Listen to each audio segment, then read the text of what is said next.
मैं आपसे पूछ रहा हूँ नरेला का टर्मिनल है कहाँ पे, बताओ मुझे। तो हमें ऐसा लगता है कि हमारा नरेला जो है इन चीज़ों से सड़ गया है, इस चीज़ की अति हो गई है और हर चुनाव में ये चीज़ बढ़ती चली जा रही है। कोर्ट का आर्गुमेंट उसमें केवल ये था कि आपने क्योंकि पब्लिक प्रॉपर्टी को डिफेस किया है, तो जब तक आप उसको फिक्स नहीं करेंगे तब तक चुनाव का परिणाम घोषित डीयू नहीं कर सकता है। कोर्ट ने वहां पर तो डिफेसमेंट को नोटिस किया, लेकिन क्या इन चीज़ों में कोर्ट को नहीं इंटरवीन करना चाहिए? संस्थाओं में जो बिजनेसेस चल रहे हैं, संस्थाओं में जो फ्रॉड चल रहे हैं, आप खुद को समाज सेवी कहते हैं, आप ब्लड डोनेशन कैंप्स लगाते हैं, तो क्या ये आपका फर्ज नहीं है कि आपके पास कोई आया तो आप उसको जरूरत में खून दिला पाएं? जब ऐसा कोई मैटर होता है तो फिर गांधी जी अपने दोनों बच्चों में सेटलमेंट करा देते हैं। चुनाव के समय पे पहले लोग दारू बांटते थे, आज इस नशे को एक लॉन्ग प्रोसेस के तहत पहुंचाया जा रहा है। हम पिछड़ा हुआ इलाका है, हमको रिजर्वेशन मिलना चाहिए डेवलपमेंट के टर्म्स में।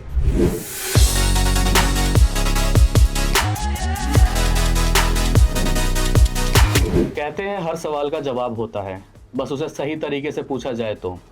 आज नरेला की राजनीति पर हम उसी तरह के कई सवाल करने जा रहे हैं। हमारे साथ हैं रजत शर्मा जी। रजत शर्मा जी, आप अपने बारे में बताइए।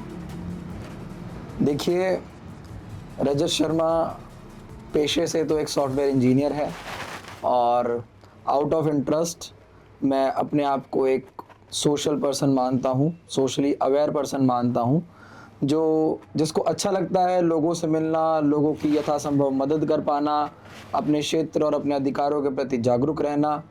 और मेरी हॉबीज़ जो हैं वो ड्राइंग, पेंटिंग, म्यूज़िकल इंस्ट्रूमेंट्स बजाना, कविताएं लिखना और कविताएं गाना। इसके साथ साथ समाज सेवा, यानी लोगों के बीच में रह करके उनका हमदर्द बनना और उनकी जो उनके लिए हम कर सकते हैं वो सब कर पाना, ये मेरा शौक़ भी है और उसको मैं पिछले 10-11 सालों से कर भी रहा हूँ। जैसा कि आपने कहा कि समाज सेवा, तो राजनीति के बारे में आपका क्या विचार है? राजनीति एक अच्छी चीज़ है, अगर उसको अच्छी दिशा में प्रयोग किया जाए तो। राजनीति के विषय में मेरा इतना ही विचार है कि राजनीति समाज सेवा का एक नेक्स्ट लेवल है और जो कोई भी राजनीति में आए वो अच्छे से लोगों की मदद करे, लोगों के लिए काम करे और हमेशा क्षेत्रवाद, राज्यवाद और फिर भारतीय होने पर वो गर्व भी करे और इस दिशा में काम भी करे कि उसके काम से भी हमारा क्षेत्र और हमारा भारत गौरवान्वित हो। नरेला की राजनीति को आप किस तरह से देखते हैं? नरेला की राजनीति स्पेसिफिकली अगर मैं कहूँ तो क्योंकि ये देहात का क्षेत्र है, तो देहात में अमूमन जैसी राजनीति होती है, एक पर्सनल कनेक्ट बना करके या भावनात्मक रूप से जो राजनीति होती है वो नरेला की राजनीति है।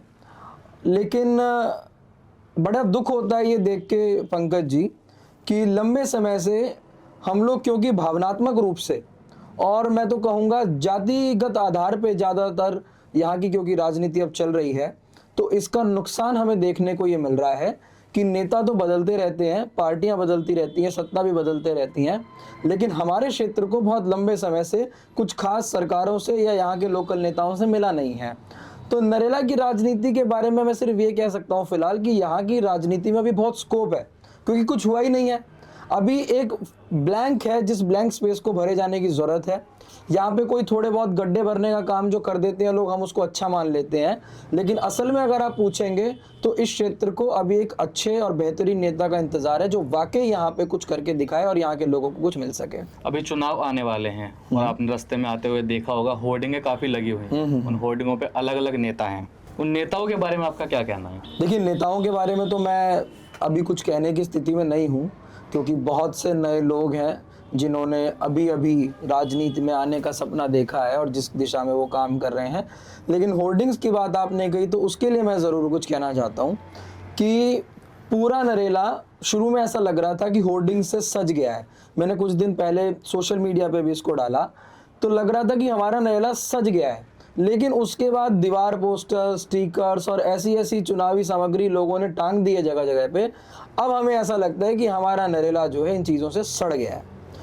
मुझे पीड़ा इस बात की होती है, आप अगर नरेला के अंदर घूमेंगे तो आप देखेंगे कि बहुत सी ऐसी सरकारी प्रॉपर्टी है जिसको बहुत सुंदर पेंटिंग गवर्नमेंट ने कराया, निगम ने करवाया। ऐसी बहुत सी पर्सनल और प्राइवेट प्रॉपर्टीज़ हैं जिन प्रॉपर्टीज़ को लोगों ने अपने निजी यूज़ के लिए बहुत सुंदर सजा रखा है, लेकिन जिन लोगों को हमारे राजनेता ये पोस्टर चिपकाने का काम देते हैं वो लोग ऐसा करते समय कुछ नहीं देखते। ना सरकारी जगह देखते हैं, ना सुंदर जगह देखते हैं, ना किसी का घर देखते हैं, ना दुकान देखते हैं, ना व्यवसाय देखते हैं। जहां मौका मिलता है वहां पे पोस्टर चिपका देते हैं। तो अब मुझे ऐसा लगता है कि इस चीज़ की अति हो गई है और हर चुनाव में ये चीज़ बढ़ती चली जा रही है। मैं पंकज इस बात को कहते हुए एक बात और हाईलाइट करना चाहता हूं। अभी हम लोगों ने देखा कि दिल्ली यूनिवर्सिटी में चुनाव हुआ जी। और दिल्ली यूनिवर्सिटी के चुनाव के परिणाम को कोर्ट ने एक लंबे समय तक के लिए टाल दिया, लगभग महीना 2 महीने के लिए टाल दिया। कोर्ट का आर्गुमेंट उसमें केवल ये था कि आपने क्योंकि पब्लिक प्रॉपर्टी को डिफेस किया है, तो जब तक आप उसको फिक्स नहीं करेंगे तब तक चुनाव का परिणाम घोषित डीयू नहीं कर सकता है। मैं आपसे पूछना चाहता हूं, आप भी युवा हैं, कि युवा जब भी कोई नया काम करता है या कोई भी काम करता है, उसको प्रेरणा कहाँ से मिलती है? अपने बड़ों से मिलती है। आप भी टैलेंट ऑफ इंडिया को आगे लेकर के जा रहे हैं। आपके पूज्य पिताजी इस चैनल को लंबे समय से उन्होंने स्थापित किया, आगे चलाया है। तो बच्चों को प्रेरणा बड़ों से मिलती है। दिल्ली यूनिवर्सिटी में जो छात्र राजनेता है, उन्होंने जो हमारी क्षेत्रीय राजनीति होती है, राजकीय राजनीति होती है, राष्ट्रीय राजनीति होती है, वहां से सीखा ये पोस्टर प्लान। कोर्ट ने वहां पर तो डिफेसमेंट को नोटिस किया, लेकिन क्या इन चीजों में कोर्ट को नहीं इंटरवीन करना चाहिए? आज नरेला नहीं, हम बड़ी पिक्चर में अगर देखेंगे तो पूरी दिल्ली को राजनेताओं ने, क्योंकि यहाँ पर चुनाव आ रहा है और अलग अलग पार्टियों ने इन पोस्टरों से सड़ा दिया है। ये चीज़ मुझे बड़ी पीड़ा देती है और इस दिशा में ज़रूर काम होना चाहिए और लोगों को भी इसके प्रति जागरूक होना चाहिए। एक तो ये कि जो हमारे क्षेत्र को सड़ा रहे हैं वो कल को हमारे क्षेत्र को सजाएंगे क्या? दूसरा ये कि जो लोग आज चुनाव, अभी टिकट भी नहीं मिला, उससे पहले ही प्रचार में लाखों करोड़ों रुपया खर्च कर चुके हैं, तो क्या वो चुनाव जीतने के बाद इसकी रिकवरी करेंगे या नहीं करेंगे, और करेंगे तो कैसे करेंगे? एक ही पार्टी से कई नेताएं अपनी होर्डिंगें लगवा रहे हैं, तो इससे खराब ही कर रहे हैं। खराब हो रही है, निश्चित रूप से खराब हो रही है। मैंने पीछे एक रील इस रिगार्ड में पोस्ट की, बहुत लोगों ने उस रील को मुझसे मांगा और अपने व्हाट्सएप पे लगाया। लोगों ने उस रील को देखने के बाद कुछ नेताओं की पोस्टों पे जाके भी कमेंट किए कि आप आगे से हमारी जो दुकान है उस पर पोस्टर ना लगाएं, आप हमारे घर के बाहर पोस्टर ना लगाएं। और मुझे लगता भी है कि हम लोग जब इस तरीके का कंटेंट कभी डालते भी हैं तो उसका वो वसूल हो जाता है, अगर हम इतने लाखों लोगों में एक आदमी को भी जागरूक कर पाते हैं तो अगर लोग इससे नहीं परेशान हो रहे होते या हमारा क्षेत्र इससे नहीं सड़ रहा होता तो क्यों कोई व्यक्ति बोलता? हमने उस चीज़ को बोला, लोगों ने उस चीज़ को समझा। इसका मतलब ये कि सर्वसाधारण की ये भावना है कि ये एरिया जो है ये अब सड़ रहा है इन पोस्टों से। और पंकज, मैं आपसे भी पूछता हूँ कि कौन बाद में इनको उतारने वाला है? और अगर किसी दीवार से आप उतारते भी है तो उसका अंश तो रह ही जाता है नहीं। तो ये चीज़ें अभी दिक्कत देंगी। अभी आचार संहिता जब लागू हो जाएगी तो फिर निगम इन पोस्टरों को फाड़ने के लिए आएगा। जब वो फाड़ेगा तो क्या आप उस दीवार का पेंट रिस्टोर कर पाएंगे? नहीं कर पाएंगे ना। तो अल्टीमेटली वो और ज़्यादा गंदा ही दिखेगा। तो इसमें सुधार तो होना नहीं है, गंदा ही दिखने वाला है। तो इनसे किसी को फायदा भी होता है? जो पोस्टर लगा रहे हैं उनको लगता है कि उनको फायदा हो रहा है, बट मुझे लगता है कि अगर जनता जागरूक हो जाएगी तो शायद फिर उनको भी ये लगना बंद हो जाएगा। ई रिक्शा के पीछे भी बैनर्स लगे होते हैं, शायद उनको तो फायदा होता ही होगा। मैंने पहले भी बोला था कि ई रिक्शा वालों को इससे फायदा है और उस चीज से मैं खुश हूँ और उसमें नुकसान भी नहीं है। पंकज, आप समझो, आपने ई रिक्शा के जो स्टेपनी पे अपना कवर लगा दिया है, ठीक है, आपका प्रचार हो रहा है, वेरी गुड। अब थोड़े दिन बाद मान लो आपको लगता है कि अब मुझे आगे प्रचार नहीं करना, मुझे डिसकंटिन्यू करना है, तो आप क्या करेंगे? आप ई रिक्शा वाले को उसका किराया देना बंद कर देंगे और उस अपने पोस्टर को वहां से हटा लेंगे। तो ना वो रिक्शा सड़ेगी और बाय द टाइम आपका काम भी होगा, रिक्शा वाले को पैसा मिल गया। मैं उस चीज़ में मैं खुश हूँ, मेरी उससे कोई शिकायत नहीं है। आप अमूमन सभी संस्थाओं के साथ रहकर उनका सहयोग कर चुके हैं, उनके साथ काम कर चुके हैं, लेकिन अभी आजकल देखा जाता है कि आप उन संस्थाओं के साथ कम दिखाई देते हैं, ऐसा क्यों? देखिए, ऐसा कुछ नहीं है कि मैं संस्थाओं के साथ कम दिखाई देता हूँ, लेकिन आप ओवर द टाइम आपकी ना एक अंडरस्टैंडिंग बनती है, आप कुछ लर्न करते हो। मैं अब बजाय कि मैं हर कार्यक्रम में जाऊं और हर कार्यक्रम में जाकर के मंच पे मैं एक मोमेंटो ले लूं, जो शायद मैं डिजर्व भी नहीं करता क्योंकि मेरा कोई कंट्रीब्यूशन इस प्रोग्राम में नहीं है, मैं उससे ज़्यादा बेहतर समझता हूं कि मैं बंद कमरे में बैठ के ये इंट्रोस्पेक्ट करूं कि मैंने ऐसा क्या किया है कि जिसके लिए मुझे खुद को सम्मानित महसूस करना चाहिए, या मैं ऐसा आगे क्या कर सकता हूं जो मेरे लिए, मेरी नज़रों में सम्मानजनक हो। ठीक है, आपने इतने लंबे समय तक हमने रह करके समाज में काम ऐसे करे हैं कि लोगों को लगता है कि हाँ, इनको अब हमें एक रिकॉग्नाइज करना चाहिए इनको, एंड उन सब की भावना का मैं सम्मान भी करता हूँ, उन सबको नमस्कार भी करता हूँ। लेकिन मेरा पर्सनल सेटिस्फेक्शन इस बात में पंकज कि मैं अपने निजी तौर पे एंड डिलीवरी क्या दे पा रहा हूँ, क्या मैं किसी की मदद कर पा रहा हूँ या नहीं। तो मुझे लगता है कि एक्चुअल में मुझे वो काम करने ही में आया था और मुझे वही काम करना चाहिए, बजाय कि ये जो पॉपुलैरिटी है ग्राउंड पर रह करके सिर्फ आप पॉपुलैरिटी गेन कर रहे हैं, कर कुछ नहीं रहे हैं, तो वो मुझे फ्रूटफुल लगता नहीं है। तो मैं ट्राई कर रहा हूँ कि मैं खुद को उससे थोड़ा सा दूर रखूँ, और हालांकि उसमें भी ये है कि अभी पूरा तो हम नहीं कर पा रहे हैं, बट ठीक है। ऐसा तो नहीं है कि आपने कुछ ऐसी रियलिटी देख ली हो वहाँ पे कि आप वहाँ जाना बंद कर रहे हो धीरे धीरे? देखो, अगर हम उस रियलिटी को देखने जाएंगे तो ज़्यादातर जगहों पर ऐसा है पंकज। ठीक है, संस्थाएं जो हैं, मैंने आपसे पहले भी एक इंटरव्यू मैंने दिया था, मैंने उसमें भी इसका जिक्र किया था कि संस्थाओं में जो बिजनेसेस चल रहे हैं, संस्थाओं में जो फ्रॉड चल रहे हैं, संस्थाओं में किस जो तरह के बिजनेस एंड फ्रॉड्स? कलेक्शन को लेकर ही मैं देखता हूँ, ज़्यादातर तो फंड्स को लेकर के है। सबसे पहले तो जो फंड मैनेजमेंट है वो प्रॉपर नहीं है। आप दान दाताओं से ले लेते हैं, उनकी भावना का या उनकी नीयत का आप गलत फ़ायदा उठा ले रहे हैं। आप उनसे पैसा ले रहे हैं, लेकिन जिस काम के लिए आप पैसा ले रहे हैं वो आप नहीं कर पा रहे हैं। और दूसरा, जो आप सोशल मीडिया पर या अखबारों में या मैगजीन्स में आप ये दिखा रहे हैं कि हम क्या बेहतरीन कर रहे हैं समाज के लिए, लेकिन अगर आप जाकर के एंड यूज़र से जाके आप पूछते हो कि क्या आपको ऐसा काम से कोई बेनिफिट हुआ या वो डिलीवरी हुई, तो वैसा नहीं देखने को मिलता है। तो ये भी एक सेकेंडरी फ्रॉड है। तो इस तरीके की बहुत सारी चीज़ें हैं जिसके बारे में डिटेल में बात की जा सकती हैं, लेकिन ठीक है, अभी इतना ही कहना उचित रहेगा कि ताकि अगर किसी को उससे मोटिवेशन मिलता है कि वो चाहते हैं हम संभलें, तो वो इतने में भी समझ जाएंगे। हमने सुना है कि आप ब्लड डोनेशन कैंप के सहयोग में नहीं है, उसके बदले आपने अपनी एक टीम बना रखी है, ई ब्लड डोनेशन प्रोग्राम कुछ चलाते हैं आप, उसके बारे में बताइए थोड़ा। देखो, सबसे पहले तो मैं आपकी रिसर्च की सराहना करता हूँ कि आपने इस इंटरव्यू से पहले काफ़ी स्टडी किया मेरे को। देखो, ब्लड डोनेशन कैंप्स हमने लंबे समय तक लगवाए और बहुत सारे ब्लड डोनेशन कैंप्स में हमारा सहयोग भी रहा। ओवर द टाइम हमने एक चीज़ देखी कि क्योंकि जब लोगों को ये पता है कि ब्लड डोनेशन कैंप लगवाते हैं, तो जब उनको ब्लड की ज़रूरत होती है तो फिर वो जाहिर सी बात है वो हमारे पास आते हैं। लेकिन उस समय पे हमने 2-3 चैलेंजेस देखे। सबसे पहला चैलेंज तो ये है कि जो ब्लड डोनेशन कैंप के ऑर्गेनाइजर्स होते हैं वही आपकी डायरेक्टली मदद करने से मना कर देते हैं, और ये सबका नहीं है, मैं ज़्यादातर की बात कर रहा हूँ।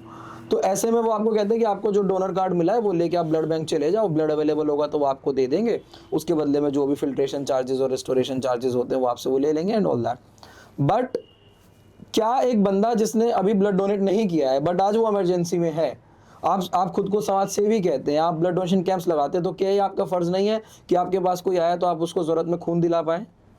क्या ये, और मैं सिर्फ खून की बात भी नहीं करूँगा, मैं कहूँ कोई भी मेडिकल सुविधा किसी के लिए आप समाज सेवी हैं, आपको नहीं दिलानी चाहिए। दूसरा, आप ब्लड बैंक्स के पास जाते हैं तो मोस्टली क्योंकि आप डोनर हैं और ब्लड बैंक बाध्य है आपको सस्ते दामों पे खून देने के लिए, तो ब्लड बैंक आपको, मैंने ये नोटिस किया, आपको मना कर देता है। And at the same time अगर कोई बाहर से कोई ब्लड का परचेजर आ रहा है जो कि शायद उसी ब्लड के जिसके आपको 400-500 रुपये देना है वो 4-5 हज़ार देगा, तो ब्लड बैंक्स उनको प्रेफर करते हैं। तीसरा जो सबसे बड़ा लॉजिक है इस बात के पीछे कि मैं ब्लड बैंक्स का विरोधी हुआ, और जो सबसे ज़्यादा हम लोग भी देखते हैं कि समाज में चल रहा है, वो ये कि आपका पेशेंट जिस हॉस्पिटल में एडमिट है उस हॉस्पिटल के डॉक्टर्स, क्योंकि अब ज़्यादातर बड़े हॉस्पिटल्स में अपने ब्लड बैंक्स हैं, वो प्रेफर करते हैं कि आप हमारे ही हॉस्पिटल में ब्लड डोनेट करो और यहाँ से आप एक्सचेंज में अपना ब्लड का कंपोनेंट ले लो। ऐसे में जो ब्लड हमने ब्लड बैंक्स में दिया है इन ब्लड डोनेशन कैंप्स, वो फिर वहाँ पे यूजलेस हो जाता है। हाँ, मैं ब्लड बैंक्स का केवल एक कारण से समर्थन करता हूँ, वो ये है कि क्योंकि अभी हमारे पास ऐसी टेक्नोलॉजी नहीं है कि ब्लड को आप प्रोड्यूस कर सके मशीनरी से।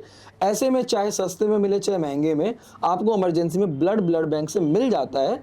इस कारण से मैं ब्लड बैंक्स को ज़रूर, जो प्राइवेट निजी ब्लड बैंक्स हैं और इंडिपेंडेंट ब्लड बैंक्स हैं, मैं उनको सपोर्ट करता हूँ, ऐसे ब्लड डोनेशन कैंप्स को भी सपोर्ट करता हूँ। बट जब इनकी संख्या अनगिनत हो जाए और एक ही क्षेत्र में बार बार होते रहे और उसी चीज़ का एक बिजनेस बन जाए, तो उसकी मैं खिलाफत करता हूँ। जो आपने ई ब्लड डोनेशन प्रोग्राम चलाया, हाँ, उसके बारे में? हाँ, उसको मैंने मिस कर दिया। ई ब्लड डोनेशन का हमारा ऐसा था कि जब हम लोग पहले ब्लड डोनेशन कैंप्स लगाते थे तो हमसे लोग आकर के मिलते थे, एंड जाहिर सी बात है क्योंकि हम ऑर्गेनाइजिंग टीम में होते थे तो लोग अपने परिचय में अक्सर बताते हैं कि हम हर 3 महीने में, हर 6 महीने में ब्लड डोनेट करते हैं। उस समय पर हम लोगों ने केवल इसलिए कि आपसे हमारा पर्सनल लिंक रहे और इन केस ऑफ इमरजेंसी, जैसा मैंने बताया कि हॉस्पिटल्स जब एक्सचेंज में मानते हैं तो मैं आपसे कांटेक्ट करूंगा, ऐसे में मैंने अपनी एक पर्सनल लिस्ट बनाई लोगों की कि आप अगर एक रेगुलर डोनर हैं तो मेरे पास आपका नाम होना चाहिए। आउट ऑफ इंटरेस्ट जब हमने देखा कि ब्लड बैंक से हम लोग ज़्यादातर लोगों की नहीं मदद कर पा रहे हैं, तो हमने एक गूगल फॉर्म के माध्यम से कोरोना टाइम में भी, उससे पहले भी और उसके बाद भी, ऐसे 3 अलग अलग फॉर्म्स में हम लोगों ने कुछ डेटा कलेक्ट किया, जिस डेटा में जो वॉलंटरी ब्लड डोनर्स हैं उनकी डिटेल्स हैं, उनके ब्लड ग्रुप्स हैं, वो डेटा हमारे पास है। जब भी किसी को ब्लड की ज़रूरत पड़ती है हम कोशिश करते हैं कि हम उस पर्टिकुलर ब्लड ग्रुप के जो नंबर हैं या तो वो हम उस पेशेंट के अटेंडेंट को मुहैया कराते हैं कि वो उनसे कॉन्टैक्ट कर ले, अदरवाइज हम लोग खुद कोशिश करते हैं कि हम उस लिस्ट में जा करके उस पर्टिकुलर ब्लड ग्रुप में, या फिर अगर हॉस्पिटल कहते रहता है कि कोई भी ब्लड ग्रुप दे जाओ, कोई भी ब्लड ग्रुप ले जाओ, तो किसी भी डोनर को हम लोग वॉलंटरी राजी करें, वो हॉस्पिटल जाके ब्लड डोनेट करके आए। इसके बदले में हम ये भी इंश्योर करते हैं कि वो कुछ डिमांड नहीं कर रहा है, क्योंकि हम लोग भी कुछ डिमांड नहीं करते हैं। तो टोटली सेल्फलेस सर्विस के रूप से, वॉलंटरी सर्विस के रूप से आप उनको एक वॉलंटियर ब्लड डोनर उपलब्ध कराते हैं, वो ब्लड दे के आता है, पेशेंट की उसमें मदद होती है। तो ये एक ई ब्लड डोनेशन का है। नरेला के लिए आपने भी कई बार कदम उठाए हैं, लाइक आपने साइक्लोथॉन प्रोग्राम ऑर्गेनाइज कराए हैं कई बार। उसकी आपको प्रेरणा कहाँ से मिली? देखिए, साइक्लोथॉन की प्रेरणा हमें मिली, जो गवर्नमेंट का एक प्रोजेक्ट कनॉट प्लेस में चलता था, राहगिरी, उससे हमें उसकी प्रेरणा मिली। राहगिरी मोर ऑफ एक कल्चरल फेस्ट टाइप का था। मैंने उस टाइम पे, जब मैं और मेरी टीम बैठ के चिंतन करते थे, हम लोग देखते थे कि पोल्यूशन से लड़ने के लिए सिवाय ट्री प्लांटेशन के और प्लांट सैपलिंग डिस्ट्रीब्यूशन के हमारे एरिया में ऐसा कुछ हो नहीं रहा था। और उसमें भी मैंने एक डार्क रियलिटी उस टाइम पे ऑब्जर्व की, वो थी कि आप लोगों को सैपलिंग्स बांट तो देते हैं, लेकिन अगर आपने 100 सैपलिंग्स बांटे हैं तो उसमें से मुश्किल से 10 ऐसे होते थे जो एक्चुअल में जाके कहीं पे लगाए जाते थे, और उसमें से कोई एक दो ही पौधे ऐसे होते थे जो सर्वाइव कर पाते थे, क्योंकि बहुत डिले हो जाता है लोगों को, और मुफ्त में मिली हुई चीज़ की तो वैसे ही कभी कदर होती नहीं है ज़्यादा, और लोग लगा भी देते हैं तो फिर उनका ध्यान नहीं रखते। मैं तभी कह रहा हूँ कि उसमें से 10 लगेंगे तो 2-3 बचेंगे जी। तो पोल्यूशन, और उस टाइम पे पोल्यूशन जोर पे था, अभी भी जोर पे ही है, क्योंकि ऐसा कोई खास परिवर्तन आया नहीं है। तो उस समय पे राहगिरी चलता था कनॉट प्लेस के अंदर, वहाँ पर एक इवेंट होता था साइकिलिंग का।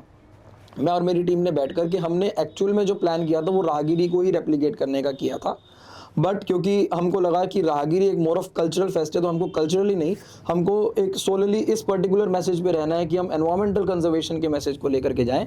तो हमने साइक्लोथॉन को अडॉप्ट किया, और हम लोगों का उसके पीछे जो आइडिया था वो ये था कि लोग जो हैं, क्योंकि साइकिल्स हैं, मैं जो भी चीज़ करता हूँ, मैं अपने और अपने जो सर्कल हमारा है, जो एडवाइजरी सर्कल है, मैं उसमें ऑब्जर्वेशन के बेस पे करता हूँ। मेरे पास मेरी साइकिल कई सालों से पड़ी थी, मैं नहीं चलाता था। मेरे बहुत से फ्रेंड्स ऐसे हैं जो साइकिल थी लेकिन नहीं चलाते थे। उसका एक दूसरा कारण ये भी था कि अब साइकिल्स इतनी हाईटेक हो गई हैं कि वो हमारे पुराने टाइम वाली साइकिल निकालने में शर्म आती थी, या फिर ऐसा होता था कि साइकिल क्योंकि अब आप रेगुलर नहीं चला रहे हो, तो वो किसी की चेन उतरी खड़ी है, किसी की हवा नहीं है, अब उसको ठीक कौन कराने जाए, उसमें बड़ा बंदा युवा जो है वो बड़ी शर्म मानता है, तो वो नहीं लेके जाता था। तो इवेंचुअली वो स्कूटी और स्कूटर्स पे शिफ्ट हो रहे थे। तो इसके पीछे हमारा आइडिया ये था कि एक ऐसा इवेंट हो जिसमें बहुत ही एंथुसियास्टिक एनवायरनमेंट में बंदा पार्टिसिपेट करने आए, उसको अपनी साइकिल रिपेयर कराते हुए शर्म ना आए, उसको लगे कि हाँ मैं एक इवेंट में पार्ट लेने के लिए अपनी साइकिल को रिपेयर करा रहा हूँ। और ये फीडबैक हमें उस समय पे साइकिल शॉप्स वालों ने भी दिया, साइकिल रिपेयर शॉप्स वालों ने, कि बहुत लोग आ रहे हैं, और मतलब अब हमारे पास ऐसी लाइन लगी हुई है कि भैया पहले हमारी कर दो, पहले हमारी, हमें कल उसमें रेस में जाना है। हमारा आइडिया उसके पीछे ये था कि लोगों की साइकिल्स रिपेयर हो, लोगों की साइकिल्स घर से बाहर निकले, ताकि कुछ ना कुछ परसेंटेज यूज साइकिल्स का बढ़ेगा और स्कूटर्स का कम हो जाएगा। और ऐसा हुआ भी पंकज, मैंने 3 बार साइक्लोथॉन ऑर्गेनाइज कराई, और तीनों साइक्लोथॉन्स के बाद हम लोगों ने अपने पार्टिसिपेंट्स के मध्य में एक सर्वे किया।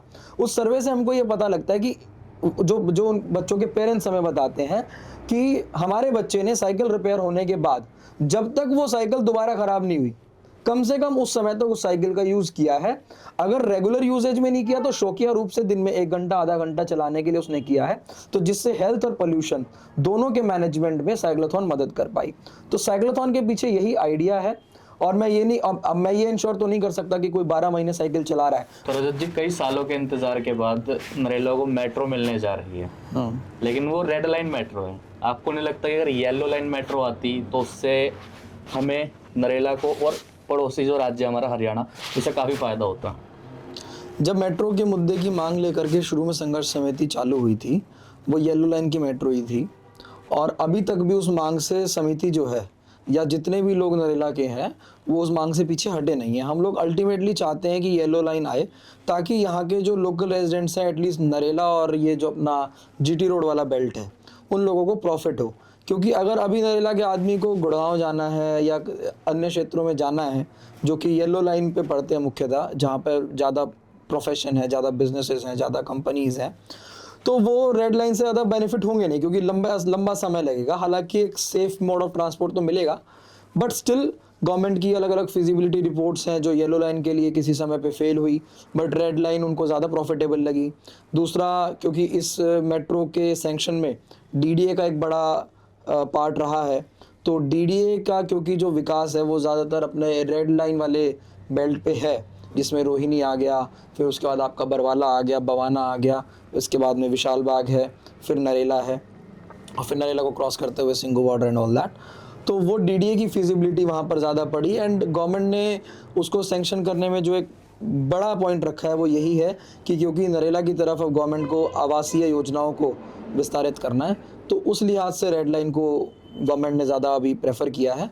बाकी येलो लाइन की जो डिमांड है वो चलती रहेगी एंड हमें उम्मीद है, क्योंकि ऐसे बहुत से क्षेत्र हैं दिल्ली में जहाँ पर मल्टीपल लाइंस मेट्रो की आती हैं, तो हमें उम्मीद है कि हम नरेला को येलो लाइन भी भविष्य में दिला पाएंगे। येलो लाइन मेट्रो सहसपुर तक आ चुकी है, उससे आगे आने में क्या प्रॉब्लम है?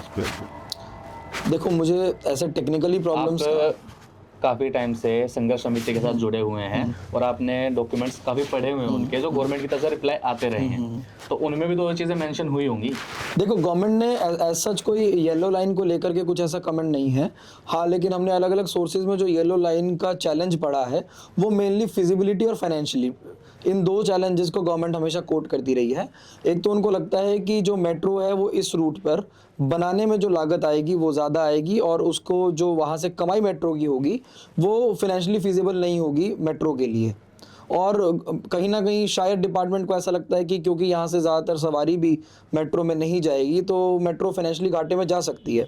ये एक डिस्प्यूट भी था जो कि रेड लाइन को लेकर के भी था दिल्ली सरकार और केंद्र सरकार के बीच में, जिसमें इस तरीके का डिस्प्यूट दोनों के बीच में रहा कि इस मेट्रो का प्रॉफिट किसके पास कितना परसेंट जाएगा, लॉस किसके पास कितना परसेंट जाएगा, और इस डिबेट के बीच में, इस डिस्प्यूट के बीच में मेट्रो काफ़ी डिले भी हो गई है।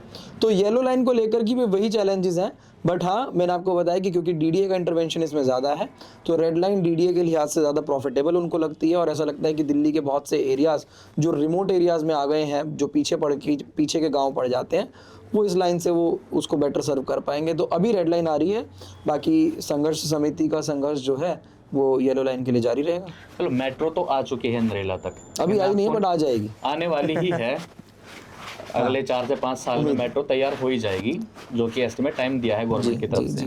लेकिन आपको नहीं लगता कि नरेला अब भी कुछ मूलभूत सुविधाओं से वंचित है? लाइक हमारे यहाँ स्टेडियम्स नहीं है, कॉलेज नहीं है, जबकि नरेला में कॉलेज के लिए प्लॉट है, अलॉटेड है, लेकिन उससे अभी तक बना नहीं है। एंड इवन हॉस्पिटल है, जैसे हमारा हरिश्चंद्र हॉस्पिटल, ये एकमात्र हॉस्पिटल है हमारे यहाँ, लेकिन उसमें भी सुविधाएं नहीं है। तो उस पर क्या कहना है? बिल्कुल जाहिर सी बात है, ऐसा नहीं है कि मेट्रो आ गया तो सब कुछ आ गया। मेट्रो हमारे कनेक्टिविटी के इशू को रिजॉल्व करेगी। मैं कनेक्टिविटी में ही अगर दूसरी चीज़ की बात करूं पंकज, तो आप देखो जो डीटीसी की बसेस हैं, हम किस स्तर तक गवर्नमेंट की नज़र में पिछड़े हुए हैं। आप इस बात से अंदाज़ा लगाइए कि डीटीसी की जब लो फ्लोर बसेस पूरी दिल्ली में दौड़ने लग गई थी, हमारे नरेला में वो पिछली जो लोहे की बसेस होती थी ना, पुराने वाली ऊंची ऊंची, वो नरेला को दे दी गई पूरी दिल्ली की। यहाँ पर लंबे समय तक उस रूट पे वो चली।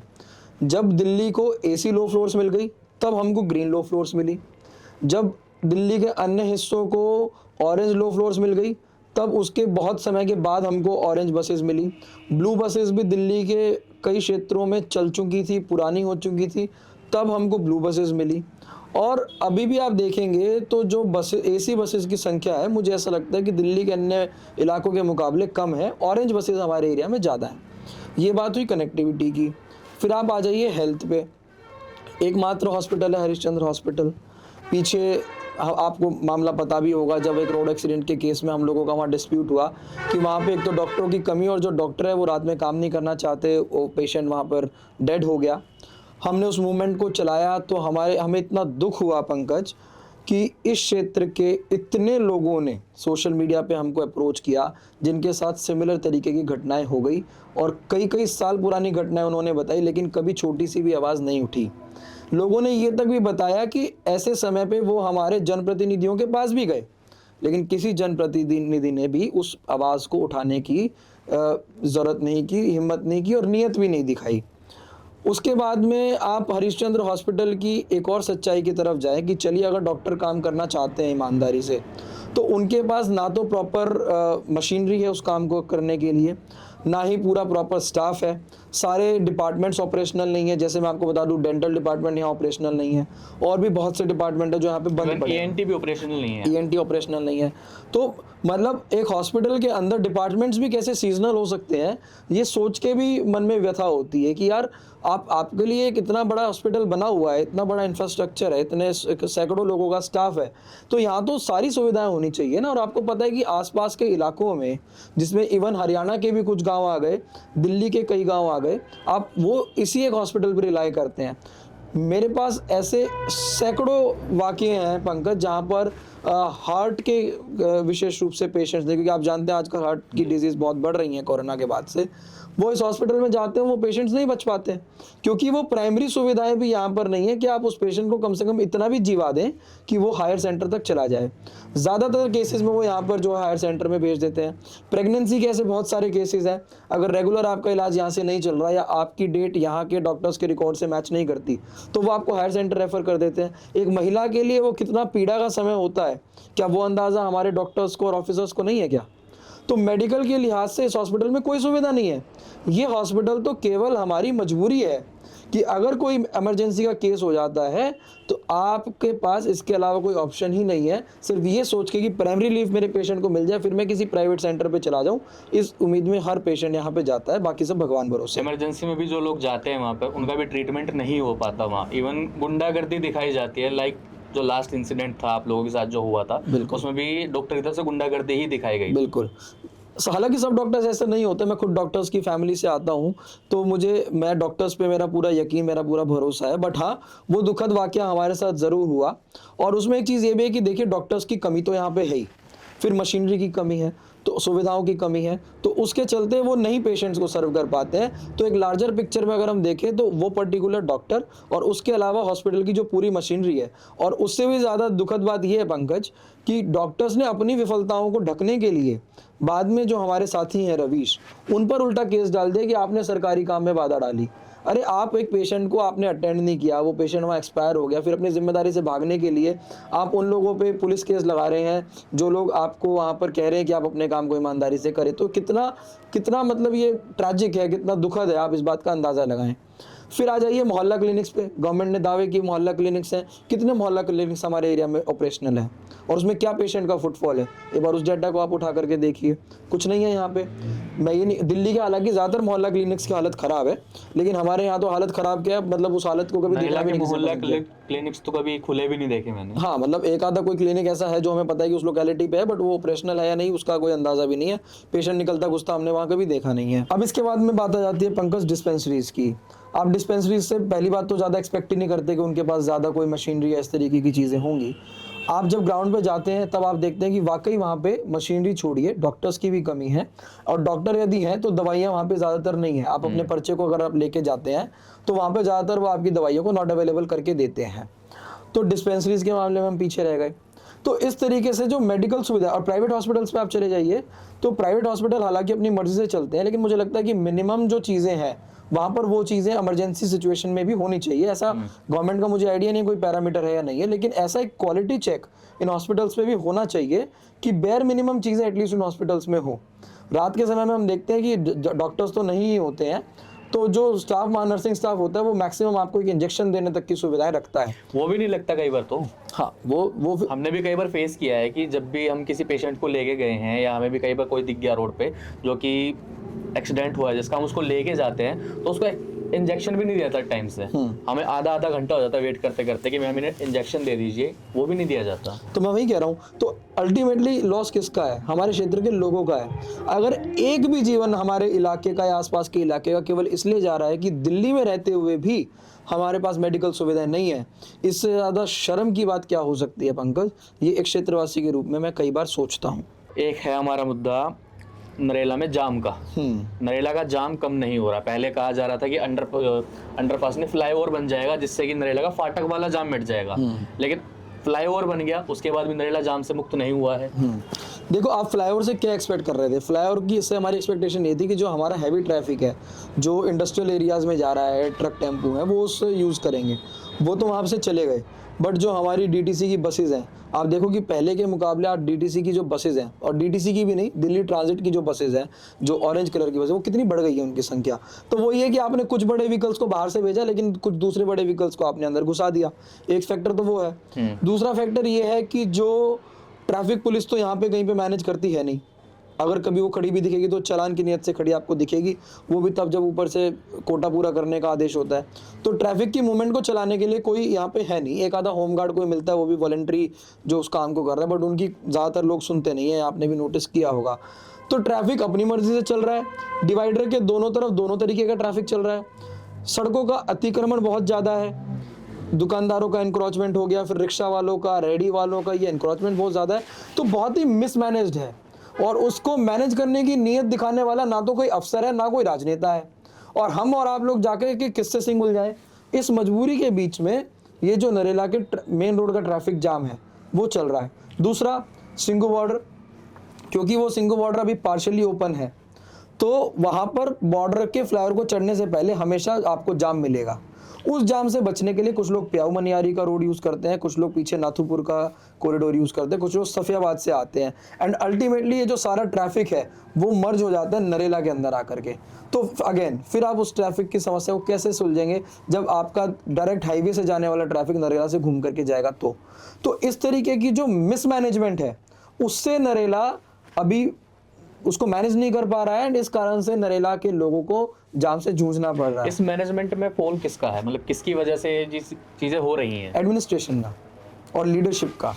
लीडरशिप को, एडमिनिस्ट्रेशन को इस मुद्दे पे टाइट करना चाहिए, और एडमिनिस्ट्रेशन को इस चीज़ का संज्ञान लेते हुए ट्रैफिक पुलिस की हेल्प लेनी चाहिए, एक चीज़। दूसरी चीज़, सिंगू बॉर्डर को किस तरीके से उस इशू को रिजॉल्व किया जा सकता है, क्योंकि हालांकि अब ये किसानों का मैटर भी अब दोबारा से आने लग गया है, तो गवर्नमेंट की प्रिपरेशंस को भी मैं आज नहीं क्वेश्चन कर सकता, लेकिन महीनों तक जब कोई थ्रेट नहीं होता है, कुछ नहीं होता है, तब भी सिंगू बॉर्डर हमारा बंद रहता है, आधा खुला रहता है। तो उस नैरोइंग की वजह से जो जाम वहाँ पे बढ़ता है, ट्रैफिक हमारे नरेला के अंदर आता है, उस वजह से सड़कों को भी नुकसान हो रहा है और ट्रैफिक जैम भी बढ़ रहा है। तो एडमिनिस्ट्रेशन ही इसके अंदर आगे आकर के कुछ स्टेप ले सकता है कि ट्रैफिक का डाइवर्जन किस तरीके से होना चाहिए, मैनेजमेंट किस तरीके से होना चाहिए, और उस एडमिनिस्ट्रेशन के फैसले को ज़मीनी स्तर पर लागू करने का काम हमारी दिल्ली ट्रैफिक पुलिस को करना चाहिए। इसके अलावा जो हमारे हॉटस्पॉट्स ऑफ ट्रैफिक जैम है, जिसमें हमारा लामपुर रोड आ गया, सफियाबाद मोड़ आ गया, इस तरीके के जो हॉटस्पॉट्स हैं वहाँ पर ट्रैफिक जैम ना हो, इसको इंश्योर करने के लिए भी रेगुलर ट्रैफिक पुलिस की वहाँ पर ड्यूटी होनी चाहिए, जो कि अपने को देखने को वहाँ तो में भी एनक्रोचमेंट की वजह से जाम लगा रहता है। देखिए, एनक्रोचमेंट तो हमारे पूरा नरेला में है। अब हमने कई बार देखा है एमसीडी में जब भी मीटिंग होती है, हम भी वहाँ पे अवेलेबल होते हैं, तो वहाँ पे ये कहा जाता है कि इन्हें हटाना चाहिए। मीटिंग तो होती है, उसमें ऑफिसर भी बोलते हैं कि हम उन पे कार्रवाई करेंगे, एक दिन कार्रवाई दिखती है, अगले दिन से फिर से रेडी पटरी वहीं लगी होती है। देहात की सबसे बड़ी समस्या है आपसदारी। हम यहाँ राजनेता को चुनने में भी आपसदारी ही निभाते हैं कि मेरी किससे अच्छी बातचीत है। हम राजनेताओं से काम कहने में भी आपसदारी निभाते हैं, राजनेताओं को क्वेश्चन करने में भी आपसदारी निभाते हैं, और अगर कभी एडमिनिस्ट्रेशन हम पे एक्शन लेता है जब हम गलत होते हैं, तो हम उन्हीं राजनेताओं के सहारे एडमिनिस्ट्रेशन को दबाने का भी काम करते हैं। या फिर जो यहाँ पर हमारा स्टाफ कार्यरत होता है उनसे लोग अपनी जानकारी निकाल करके, और अल्टीमेट सिचुएशन वो ग्राउंड रियलिटी पे जीरो रह जाती है। नागरिकों को भी जागरूक होना पड़ेगा कि मेरे एक खटोला बाहर बिछा करके सामान डिस्प्ले कर देने से, मेरी एक रेहड़ी को सड़क पे खड़े कर देने से। लेकिन रेहड़ी पटरी वालों की तो नेताओं से जान पहचान होती ही नहीं है। जान पहचान सबकी निकल जाती है, गांधी जी की जानकारी सबसे होती है। तो पैसा देकर काम करा लेते हैं लोग। Gandhi ji is the father of the nation, and Gandhi ji continues to be the father of nation in every case. तो जब ऐसा कोई मैटर होता है तो फिर गांधी जी अपने दोनों बच्चों में सेटलमेंट करा देते हैं, तो ये सब चलता है। तो जानकारी अगर आपकी पर्सनल लेवल पे नहीं है तो हो जाती है। जानकारी आज के समय में बड़ा मुद्दा नहीं है, तो एनक्रोचमेंट एक बड़ा मुद्दा है, लेकिन उसका सोल्यूशन जब तक नहीं निकलेगा, जब तक एनक्रोचमेंट करने वाले भी अपनी जिम्मेदारी को नहीं समझेंगे। तो डीटीसी की बसों के बारे में आपने कहा, डीटीसी का जो एक टर्मिनल है हमारे नरेला का, वहाँ पर सुविधाएं नहीं है।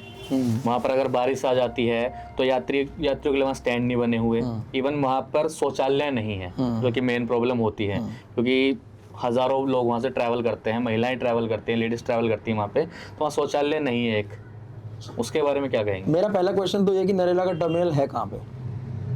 बताओ आप मुझे। नहीं, बताया जाता है कि नरेगा का टर्मिनल जो झंडा चौक के सामने बना हुआ है। लेकिन हमारी जो बोला बसें, जाता है। हमारी बसेस तो रामदेव चौक से चल रही हैं। मैं आपसे पूछ रहा हूँ नरेला का टर्मिनल है कहाँ पे, बताओ मुझे। तो नरेला टर्मिनल से भी वंचित है। नरेला टर्मिनल से भी वंचित है।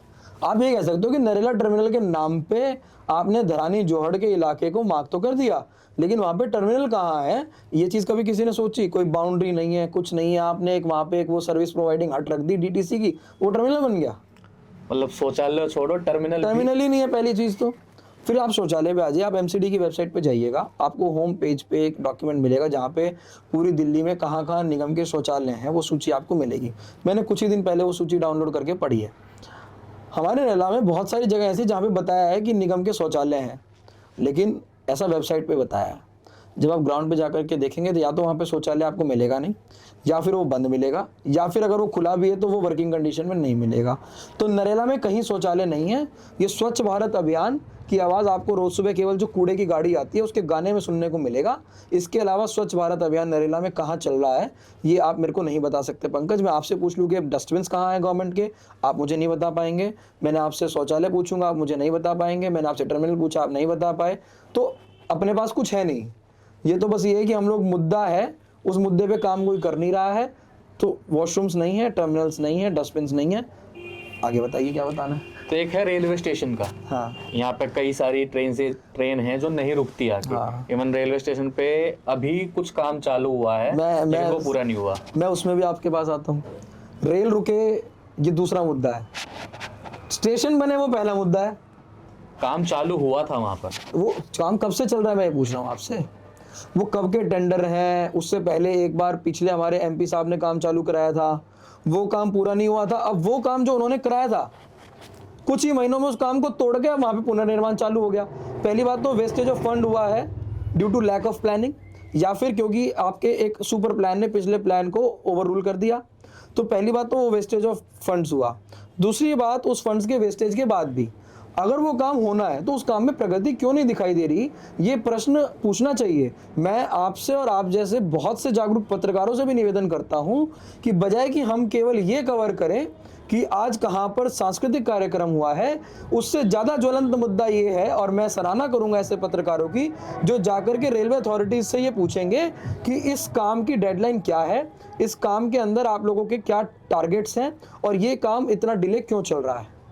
आज नरेला के लोगों को ये नहीं पता कि वहाँ पे बन क्या रहा है, और वो कब बनेगा ये तो किसी को भी नहीं पता, और वहाँ पे काम क्यों नहीं चल रहा इस पे कोई क्वेश्चन नहीं कर रहा। तो अल्टीमेटली वो पूरा क्यों नहीं हो पा रहा, ये क्वेश्चन बनता है कि नहीं बनता। आचार संहिता के पीरियड को हम समझते हैं, उस समय पे सरकारी डेवलपमेंट रुक जाता है, लेकिन अब नई सरकार को बने हुए 200 दिन हो गए। 200 दिन में कुछ तो प्रोग्रेस दिखती, कोई प्रोग्रेस नहीं है। तो ट्रेन यहाँ पे रुके वो दूसरा मुद्दा है, उससे पहले यहाँ का हमारा स्टेशन बने वो पहला मुद्दा है। दूसरे मुद्दे पे आप आइए, ट्रेन क्यों ज़्यादा क्यों नहीं रुकती हैं। पहली बात तो ये है कि मेरी इस केस में बहुत ज़्यादा स्टडी है नहीं, तो मैं इसमें कोई एक्सपर्ट एडवाइस तो नहीं दे पाऊंगा। दूसरा ये कि पीछे एक दो ट्रेन का स्टॉपेज हमारे एमपी हंसराज हंस ने शायद कराया भी था, ऐसा कार्यक्रम यहाँ पे हुआ था। और तीसरा मुझे लगता है कि सुपरफास्ट ट्रेन अगर है तो मुझे इतना लालची भी नहीं होना चाहिए कि मेरी हर एक ट्रेन यहाँ पे जाके रुक के जाए, तो वरना फिर वो सुपर फास्ट कैसे रहेगी। तो वो ठीक है, उसमें अब उसमें क्या है, वो तो अगर मैं डीप स्टडी करूंगा तो मैं बता पाऊंगा। बट अगर मैं एक लार्जर पिक्चर की बात करूं जो ऊपर से मैं देख रहा हूं, तो मुझे लगता है कि ठीक है, अगर लोकल ट्रेन रुक रही है और सुपर फास्ट नहीं रुक रही है तो मुझे उसमें पर्सनली कोई ऑब्जेक्शन नहीं है। तो रजत जी, क्षेत्र में जो काम को लेके पब्लिक परेशान है, काम हो नहीं रहे हैं, एमएलए के पास जाते हैं वो भी नहीं कराते, काउंसलर के पास जाते हैं वो भी नहीं कराते, इसका निवारण क्या है? मैं तो इस चीज़ को लेके डाउट में हूँ पंकज कि क्या लोग इन नेताओं के पास जाते भी हैं, और अगर जाते हैं तो उनको क्या जवाब मिलता है मैं नहीं जानता। मैं आपको एक बहुत रीसेंट एग्जांपल दे सकता हूँ। अभी इंदिरा कॉलोनी में पिछले लगभग 1 महीने से पानी नहीं आ रहा है कुछ घरों में। लोगों ने फेसबुक पे इस मुद्दे को उजागर किया, मुझे भी उसमें टैग किया था, और मैंने तुरंत उनको फ़ोन किया और उन्होंने मुझे बताया कि हमारे यहाँ पे इतने दिन से पानी नहीं आ रहा है, ऑल दैट। मैंने सत्तारूढ़ पार्टी के नेताओं से बात की जो जल बोर्ड का काम भी देखते हैं। उन्होंने मुझे बताया कि एक शाहपुर के पास कोई पाइपलाइन टूटी है और वो पाइपलाइन के टेंडर हो गए हैं, 2-3 दिन में वो रिपेयर हो जाएगी और फिर पानी आ जाएगा। उस वाक़े को आज 4 से 5 दिन हो गए, पानी नहीं आया। आज फिर उन लोगों का फ़ोन आया है। तो पहला सवाल ये है कि क्या हमारे लोगों की एक्सेसिबिलिटी इन नेताओं को लेके है भी? जो नेता केवल आपसदारी, जाति या फिर गांव के नाम पर चुनाव जीत कर आ रहे हैं, क्या ये लोग, हमारे लोग, उन तक जाकर अपनी समस्या भी बोल पा रहे हैं? उन्होंने मुझे उस पोस्ट में टैग किया, मुझे खुशी हुई, लेकिन मुझे ये भी तो दुख हुआ कि जिस बंदे के पास ये समस्या लेके उन्हें जाना चाहिए था, लोगों की एक्सेसिबिलिटी उन लोगों तक नहीं है। मैं तो इस क्षेत्र का ना विधायक, ना निगम पार्षद, मैं तो कुछ नहीं हूँ ना, मैं तो एक सामान्य नागरिक हूँ, जैसे वो व्यक्ति है, जैसे आप हो, जैसे मैं हूँ। वो हमारे पास समस्या लेकर क्यों आ रहे हैं? क्योंकि जहाँ जाना चाहिए वो एक्सेसिबिलिटी नहीं है, या उम्मीद नहीं है, या वहाँ से उम्मीद खत्म हो गई। अब वहाँ से जो आश्वासन हमको मिला, हमने आगे दिया, वो भी अब काम नहीं हुआ। मैं तो ऑन रिकॉर्ड बोल रहा हूँ, वो 2 दिन में पानी आना था, वो अभी तक नहीं आया। अभी आज मैंने जल बोर्ड में अधिकारियों से बात की है, उन्होंने कहा है कि वो पता करके, क्योंकि आज रविवार है, कल के दिन मुझे बताएंगे कि उसमें क्या है क्या नहीं है।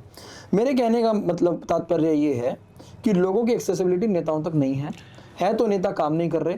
बहुत बेयर मिनिमम काम जो ऊपर से पार्टी या सरकार दे देती है कि जो सब जगहों पर होना चाहिए, उतना काम हमारे इलाके में हो जाता है, या कई बार तो मुझसे भी वंचित रह जाते हैं। इसके अलावा विशेष काम कोई हमारे लिए हो, ऐसा है ही नहीं। तो क्षेत्र की जनता, आप ये कहना चाहते हैं कि सिर्फ फ्री की चीजें लेकर ही खुश हैं, वैसा काम नहीं कर फ्री रही? की चीज लेके तो कौन खुश नहीं है?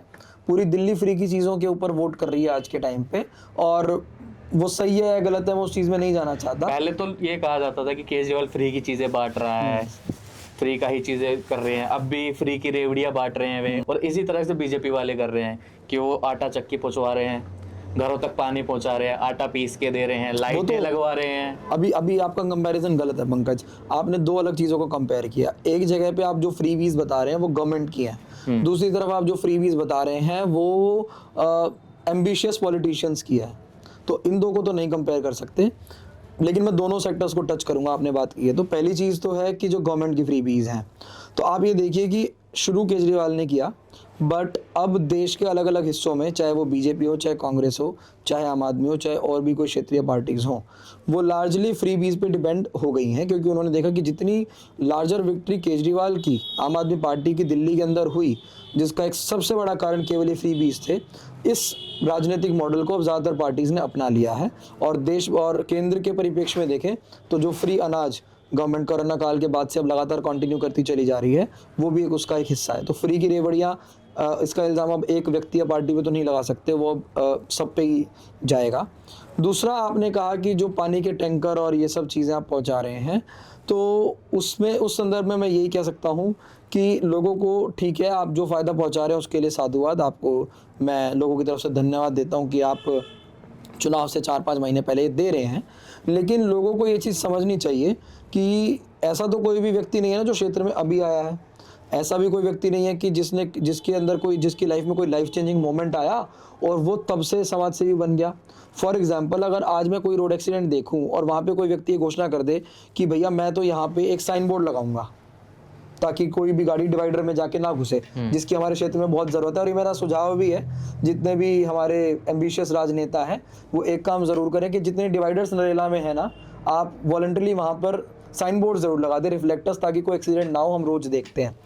तो फॉर एग्जाम्पल उसको कोई लगा दे, एक लाइफ चेंजिंग मोमेंट है, उसकी आंखों के सामने एक्सीडेंट हुआ, उसने उससे प्रेरणा लेकर उस काम को किया, मैं उसको जायज़ मानता हूँ। लेकिन क्या लोगों के घरों में पानी की किल्लत आज ही हुई जो आपको टैंकर का सुझाव आया? ऐसा 4 साल हो चुके हैं, इलेक्शन अब आने वाले हैं, तब जाके उन्हें ये चीजें याद आई हैं। क्या आटे की कमी आज ही लोगों के घरे में हुई? आप मेरे को बताइए। पोल्यूशन के मास्क बंटने शुरू हुए जब हमारे साथी हैं रवीश जी, उन्होंने एक इंटरव्यू में कह दिया कि पोल्यूशन बढ़ रहा है, आप मास्क बांटिए, तो लोगों ने मास्क बांटने चालू कर दिए। क्या पोल्यूशन उससे पहले नहीं था? आप मुझे बताइए। तो ये सब चीज़ें राजनीति से प्रेरित होकर हो रही हैं। ये फ्रीबीज गवर्नमेंट की तरफ से नहीं है, उनकी तरफ से, और उसके पीछे राजनीतिक महत्वाकांक्षा है। आज आपको हम ये चीज़ें देंगे, कल को आप हमें इसके बदले वोट देना। मैं इस चीज़ को लार्जर पिक्चर में कंपेयर करता हूँ कि जैसे चुनाव के समय पे पहले लोग दारू बांटते थे, रात को दारू पिला के आपको सुलाते थे ताकि सुबह आप उसके नशे में जाकर के उस व्यक्ति को वोट दे जिसने रात को आपको बोतल दी। आज इस नशे को एक लॉन्ग प्रोसेस के तहत पहुंचाया जा रहा है, जहाँ पे किसी को शॉल उड़ाई जा रही हैं, किसी को यात्राएं कराई जा रही हैं, किसी को पानी पहुंचा रहे हैं, किसी को चक्की पहुंचा रहे हैं, ये सब चीज़ें। तो ये सब चीज़ें राजनीति से प्रेरित हैं, और हालांकि हो रही हैं तो अच्छी है। जैसे मैंने बोला, अब कोई नेता रिफ्लेक्टर लगा देगा तो मैं उसके लिए धन्यवाद पोस्ट ज़रूर करूँगा। तो जितने भी हमारे डिवाइडर हैं एरिया में, उसमें आप रिफ्लेक्टर लगवाएं, ये मेरा सुझाव है। आपको नहीं लगता कि राजनीति में भी बॉलीवुड की तरह नेपोटिज्म आ गया है? वही क्या आपको ऐसा लगता है? मैं आपसे पूछ रहा मैं हूँ, आपसे पूछ रहा हूँ, मेरा एक क्वेश्चन है, मैं जानना चाह रहा हूँ पब्लिक के पॉइंट ऑफ व्यू से। आपके क्वेश्चन में ही आंसर है। अगर ये क्वेश्चन अराइज हुआ है, इसका मतलब कि आपने इस चीज़ को नोटिस किया है कि राजनीति में नेपोटिज्म तो आ गया है। मैं अपने पर्टिकुलर एरिया के परिप्रेक्ष्य में ही बात करना चाहूँगा इसमें, क्योंकि बड़ी पिक्चर में तो अभी मैं किसी के बारे में क्या कह सकता हूँ। लेकिन हाँ, हमारे एरिया में हम देख रहे हैं कि जो पुराने राजनेता थे, जिनको ऐसा लगता है कि शायद उनकी रिटायरमेंट का टाइम आ गया है, या जिनको लगता है कि शायद मेरे नाम पे पार्टी अब टिकट नहीं देगी, उन्होंने अपने बच्चों को आगे कर दिया है या फिर अपने बच्चों को अपने साथ साथ रखा है। तो राजनीति में नेपोटिज्म तो आ गया है, बट उससे मुझे नहीं लगता कि कोई प्रॉफिट बच्चों को भी रख रहे हैं, अपनी वाइफ्स को रख रहे हैं। हाँ वट हाँ वही चीज़। बट उससे अगर प्रॉफिट एरिया का हो तो मैं कहता हूँ किसी नेता का बेटा ऐसा हो जिसके अंदर मुझे वो तेज दिखाई दे कि वो मेरे क्षेत्र का भला करेगा, ऐसे नेपोटिज्म का मैं स्वागत करने वाला पहला व्यक्ति हूँगा। लेकिन वो अभी नज़र नहीं आ रहा है। तो ऐसे नेपोटिज्म की खिलाफत अगर आप बॉलीवुड वाले की करते हो तो इसकी भी कर सकते हो। आपको क्या लगता है कि ऐसा कौन सा चेहरा है जो नरेला के एमएलए के लिए शपथ लेने योग्य है? आपके हिसाब से कोई चेहरा ऐसा नरेला में है, या फिर क्या क्वालिटी होनी चाहिए उस बंदे में जो नरेला की एमएलए के लिए शपथ ग्रहण करे? मुझे ऐसा लगता है इस सवाल का जवाब मैं इंटरव्यू से बेहतर वहाँ देना पसंद करूँगा जहाँ इस चीज़ का फ़ायदा हो। कोई पार्टी मुझसे पूछे कि रजत जी आप बड़ी बड़ी बातें करते हैं, जिसको आप कहेंगे हम उसको टिकट देंगे, सभी पार्टियां वाले तो मैं देख कहूँ, लेंगे इन चीज़ों को। नहीं वो देख लेंगे, लेकिन क्या मेरा इंटरव्यू देख के वो टिकट्स देंगे? ऐसा नहीं होगा ना। अगर मेरी बात की वहाँ पे कीमत होगी तो वहाँ पे कहना जायज़ है, वरना अभी फिलहाल ये कुछ जनता भी है तक ना। तो ये चीजें पहुंचेंगी, But- तो जनता वो चीज देख के ही वोट देगी ना। अब फॉर एग्जाम्पल मैं बोल दूं कि XYZ को टिकट मिलना को नेता बनना चाहिए, हमारा विधायक बनना चाहिए, चलिए, उसको एक पार्टी ना टिकट दे। तो आपके अकॉर्डिंग नरेला का जो अगला एमएलए होना चाहिए वो कैसा होना चाहिए? पंकज, मैं अमूमन एक बात कहता हूँ, मैं वही बात दोहराऊंगा। नेता वो है जो नेतृत्व की क्षमता रखता है, जिसके मन में अपने लोगों के लिए हमदर्दी है और क्षेत्र के लिए दर्द है। आप एक बात को समझिए, दिल्ली के ही परिप्रेक्ष्य में अगर हम देखें और हरियाणा के जितने एडजॉइनिंग हमारे NCR के एरियाज़ हैं, उन सब से भी अगर हम कंपेयर करें, हम पिछड़ा हुआ इलाका है। हमको रिजर्वेशन मिलना चाहिए डेवलपमेंट के टर्म्स में, यानी किसी और को रिजर्वेशन में डेवलपमेंट में कोई अपॉर्चुनिटी मिले, उससे ज़्यादा अपॉर्चुनिटी हमको मिलनी चाहिए, क्योंकि हम पिछड़े हुए हैं। सब्सिडी होने के बाद पिछड़े हुए हैं, मास्टर प्लान्स में आने के बाद पिछड़े हुए हैं। द्वारका भी तो ऐसे ही सब्सिडी थी ना। आज द्वारका में किस स्तर पे विकास हुआ? क्या उतना विकास हमारे पास हो पाया क्या? तो हम लोग पिछड़े हुए हैं, लेकिन इस विकास की गति को आगे कौन बढ़ा सकता है? वो हमारे नेता हैं। लोकल लीडर्स जब तक नहीं एक्टिव होंगे ये नहीं हो सकता है। तो मैं अमूमन कहता हूँ कि नेता वो है जिसकी लोगों के प्रति हमदर्दी हो। पहली चीज़, मेरे क्षेत्र में किसी व्यक्ति के साथ गलत हो रहा है, नाइंसाफ़ी हो रही है, ये दर्द उस व्यक्ति के बाद अगर किसी को सबसे पहले होना चाहिए तो यहाँ के नेता को होना चाहिए। दूसरा, जाति पाति से वो परे होना चाहिए। जब चुन गया तो ना वो पार्टी का नेता है, ना वो जाति का नेता है, ना वो किसी गांव का नेता है, वो पूरे नरेला का रिप्रेजेंटेटिव है। इस ब्रॉडर सोच वाला एक व्यक्ति होना चाहिए। तीसरा, डेवलपमेंट की उसकी सोच होनी चाहिए। आज आप हमारे नेताओं को देखिए, दूसरों पे इल्ज़ाम लगाने के लिए उनको सब कुछ पता है दूसरे ने क्या नहीं किया, लेकिन मैं क्या करूँगा, ऐसा विजन हमको नेताओं में देखने को नहीं मिलता है। वो नेता चुन के भी तो हमने बैठाए हैं सर। मजबूरी है। आप अगर आपको लगता है कि इस चुनाव में भी कोई लायक कैंडिडेट नहीं है, तो भी कोई तो विधायक बन के जाएगा। अंधों में काना राजा, ये कहावत आपने सुनी होगी ना, किसी कारण से तो बनी होगी। तो अगर आप आज के परिप्रेक्ष्य में देखो तो शायद इसीलिए बनी होगी। इस चौथी बात, मैं जब क्षेत्र में निकलता हूँ, क्योंकि क्षेत्रीय आदमी कोई आप नेता चुनेंगे, तो जो समस्याएं हमारे इलाके में है, क्या मैं जब निकल रहा हूँ तो वो चीज़ मुझे दर्द दे रही है कि नहीं दे रही? क्या मैं अपनी गाड़ी में बैठकर विश्लेषण कर पा रहा हूँ कि नहीं कर पा रहा? जैसे मैंने पहले भी मैं कहता आया हूँ, मैं जाम में फंसा तो मुझे दर्द होना चाहिए कि ये जाम क्यों लगा हुआ है, मैं इसके लिए क्या कर सकता हूँ, ऐसा उसका विजन होना चाहिए। तुरंत कैलकुलेशन माइंड में हो और अगले दिन से या उसी दिन से वो बंदा उस पर एक्शन मोड में आ जाए। अगर मेरे को पता है कि हरिश्चंद्र में जाने वाले व्यक्ति को इलाज नहीं मिलता, तो क्या यहाँ के नेताओं को नहीं पता होगा? लेकिन क्या किसी के मन में वो कभी दर्द हुआ? क्या वो कभी किसी ने अपने इंटरव्यूज़ में उजागर किया, अरे मेरे पास तो कोई ताकत नहीं है करने की? आप अगर नेता हो, अगर आप जीते भी नहीं हो, विपक्ष में भी हो, आपके पास पूरी पार्टी का सपोर्ट है, आपके पास, आप मॉनेटरी वाइज मेरे से ज़्यादा स्ट्रांग होंगे, आपके मन में कभी हुआ कि मैं कुछ कर दूं? नहीं हुआ। आप रेलवे स्टेशन की समस्या पे आए, ये समस्या आपको नज़र आई, ये समस्या मुझे नज़र आई, क्या ये समस्या हमारे किसी लीडर को समझ में आई, उनको नज़र में आई? डिवाइडर्स में एक्सीडेंट्स अगर मैंने देखे हैं तो मेरे नेता भी तो मेरे आसपास ही रहते हैं, उन्होंने भी तो देखा होगा ना कि भाई ये डिवाइडर के अंदर कभी बस घुसी हुई है, कभी गाड़ी घुसी हुई है, कभी बाइक ठुकी हुई है। तो वो समस्या ने हमारे नेता को दर्द क्यों नहीं दिया? और दर्द अगर हुआ आपको तो आपने उसके साथ के साथ वहाँ पे एक्शन इनिशिएट करना चाहिए। तो जिस व्यक्ति के अंदर दर्द है, लोगों के प्रति हमदर्दी है, आगे के लिए विचार है, डेवलपमेंट की सोच है, प्रगतिशील विचारधारा है, ऐसे व्यक्ति को हमारा नेता होना चाहिए। जब तक ऐसे लोग चुन करके हमारे इलाके से नहीं आएंगे, Pankaj, I am sorry to say, हम ऐसे ही बैकवर्ड रहेंगे। अगर आपको मौका मिलता है किसी पार्टी के थ्रू या फिर निर्दलीय खड़े होने का, तो क्या आप चुनाव लड़ेंगे? पंकज, मुझे ऐसा लगता है कि हर व्यक्ति के अंदर नेतृत्व की क्षमता होनी चाहिए, लेकिन वो अलग अलग कैपेसिटीज़ में सर्व की जा सकती है। हम जो समाज में काम कर रहे हैं वो भी एक तरीके का नेतृत्व है। मैं फ़िलहाल इन चीज़ों से खुश हूँ। मुझे ऐसा लगता है कि मैं, अगर कोई चाहे तो मैं उसके एडवाइज़र या उसकी टीम में एक हेल्पिंग हैंड के रूप में अप्रत्यक्ष रूप से काम कर सकता हूँ, उनको मैं गाइड कर सकता हूँ, या एटलीस्ट लोगों का जो विजडम है वो उनको मैं बता सकता हूँ। बट अगर आप पूछे चुनावी राजनीति, तो ऐसा मैंने कभी सोचा ही नहीं है, तो मैं अभी ना आपको हाँ कह सकता हूँ, ना मैं आपको भी ना कह सकता हूँ। तो मैं ये कह सकता हूँ कि ये सब चीज़ें अभी समय के गर्त में है, क्योंकि मैंने कभी सोचा ही नहीं है। यही तो विडंबना है सर हमारे क्षेत्र की, कि लोग कहते तो हैं कि ये चीज़ इस तरह से होनी चाहिए, वो दर्द महसूस करना चाहिए जो मैं महसूस करता हूँ, लेकिन अगर उनसे बात की जाए तो वो कहते हैं मैं तैयार नहीं हूँ, या फिर ये चीज़ें आती हैं सामने। देखो, एक होता है कि ऊपर से आपने कह दिया अरे नहीं भैया मैं नहीं करूँगा, और एक होता है कि आपने चीज़ों को कैलकुलेट किया हुआ है, आपने चीज़ों को एनालाइज किया हुआ है, एंड फिर उस बेसिस पे आप कह रहे हो कि हाँ ये अभी हमारा दौर नहीं है, अभी इसके लिए हम तैयार नहीं है, अभी मैं कहाँ बेस्ट सर्व कर सकता हूँ ये मुझे पता है, और आने वाले समय में मेरी क्या पोजीशन हो सकती है उसके प्रति मैं जागरूक हूँ। तो मुझे लगता है कि मेरे ना करने में और किसी और के ना करने में जिस वे में आप कह रहे हो उसमें डिफरेंस है।